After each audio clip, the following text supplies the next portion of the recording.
আমরা দীর্ঘ আলোচনা করেছি। আলোচনার মূল বিষয়বস্তু ছিল লন্ডনে জনাব তারেক রহমান সাহেবের সাথে চিফ অ্যাডভাইজারের যে বৈঠক হয়েছে তার উপর আমরা আমাদের সাথে আন্দোলনের সহকর্মী যারা ছিল, আমাদের সহযোদ্ধা যারা ছিল, যুগপৎ আন্দোলনে আমরা সবাই মিলে যারা আন্দোলন করেছি ওনাদেরকে এই বৈঠক সম্বন্ধে অবহিত করেছি এবং বৈঠকের পরবর্তী সময়ে আমাদের যে চলমান, আমরা তো বহুদিন ধরে একসাথে কাজ করছি, আমাদের এই যুগপৎ আন্দোলনের বিষয়টা সামনের দিকে আমরা কিভাবে অগ্রসর হব এই বৈঠকের পর।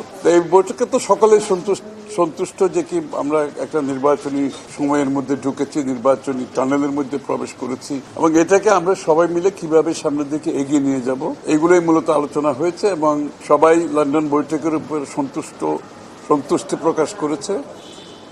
আর আগামী দিনে আমাদের কার্যক্রম আমরা কিভাবে এগিয়ে নিয়ে যাব সামনের দিকে, মূলত এটাই আলোচনা হয়েছে।